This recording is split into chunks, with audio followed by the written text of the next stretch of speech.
Hey guys, welcome to the Liberal Hive Mind, a channel solely focused on exposing the abundant hypocrisy of the left. So what's it been, a little over 4 years at this point? Actually, going on 5 years. It's been 5 years since January 6, 2021, and we're still asking many of the same questions. And one of the most important questions that we've been asking for years is how many federal agents or informants were in that crowd, and most importantly, what exactly were they doing? Well, of course, after the event transpired, FBI officials dodged that question like Neo from the damn Matrix.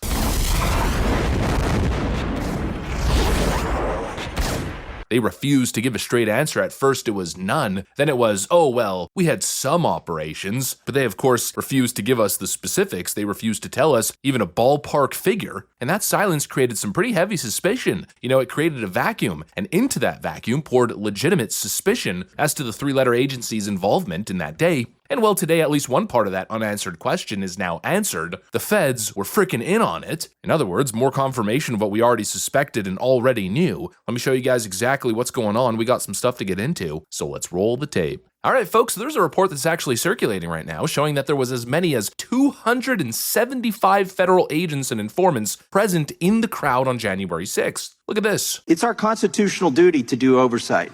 Now in that video, that was your answer to a question to me 2 years ago. When I said how many agents or assets of the government were present on January 5th and January 6th and agitating in the crowd to go into the Capitol and how many went into the Capitol. Can you answer that now?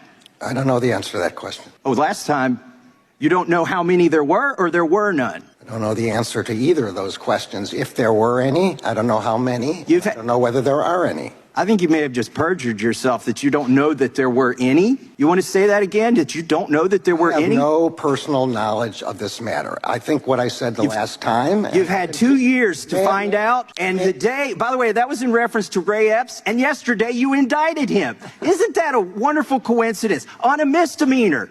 Meanwhile, you're sending grandmas to prison.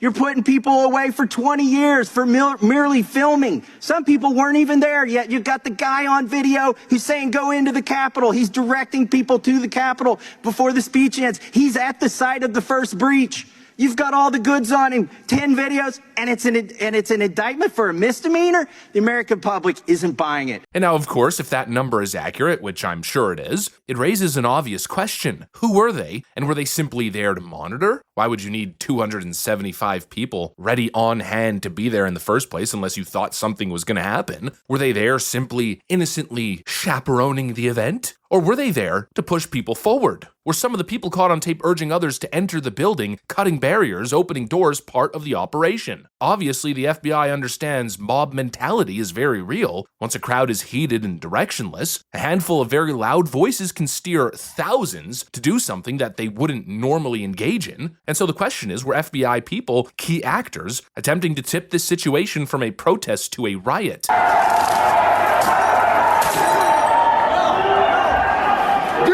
Go in there.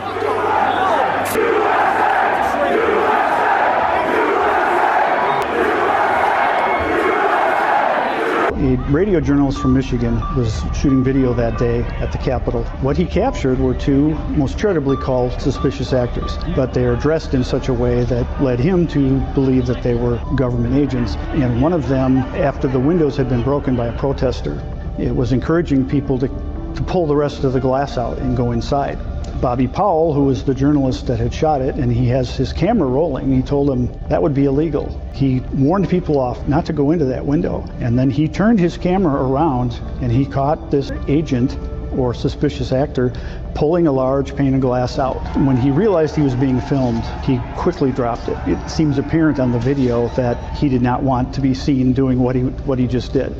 So he pulled in a protester and started blaming him. He said, "What are you doing breaking that window?"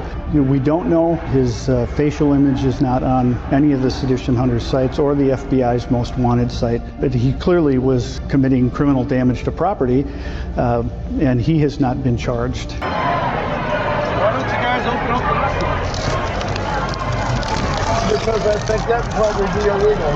I know my glasses. I don't know about you guys, but to me it seems a little bit suspicious. There's all kinds of very odd clips, not to mention Ray Epps and others. I'm sure many people at the FBI are going to say, well, we were just there to observe. We had 275 people deployed, just as a precaution. Well, I don't know. I feel like the most important precaution, if the FBI and other intelligence agencies knew that something could have happened, that there was a clear threat on the day of, you wouldn't deploy undercover agents in the crowd. You would probably, I don't know, secure the damn Capitol. And of course, then there's a whole lot of other suspicious elements, like magnetic doors opening from the inside, just allowing people in. Nancy Pelosi's documentary film crew positioned to capture the chaos, following Nancy Pelosi in a separate building, filming her escape from supposed danger. We got the issue of the barricades that they set up, barricades that were so flimsy they could be pushed aside with a single finger. Not to mention Nancy Pelosi's refusal to accept and deploy the National Guard on scene. They knew that there was a threat. When you have that many people who are obviously riled up because of some issue, all descending on the Capitol building in the thousands, it doesn't take a frickin' Einstein to understand that things can get really chaotic. You have a couple bad actors in that crowd, things can get completely out of control. The idea that they didn't set up a serious security perimeter around the Capitol basically tells me all that I need to know. And now we know that instead of doing that, what they did was deploy agents in the crowd who were likely agent provocateurs. All the facts continue to pile up. All combined, I think paints a picture that looks less like an unforeseen disaster, less like, oh, the dangers of MAGA, more like they set the stage to set a narrative. January 6th was not America's greatest terror threat, as Kamala Harris, Joe Biden, and pretty much every clown Democrat suggested. It wasn't proof of MAGA extremism and radicalism. It was clearly engineered. They engineered the weakness of security. It was coordinated negligence, and very possibly deliberate infiltration of the crowd, knowing who was at the head of the FBI back then. And don't get me started with this, oh, it was during Trump's term, therefore it was his FBI. No, the FBI was actively coordinating against him. The 7th floor of the FBI tried to unseat him from his office. James Comey's being indicted right now for a reason. And so I think probably the most likely explanation is that they deliberately engineered and orchestrated this entire false flag PSYOP event.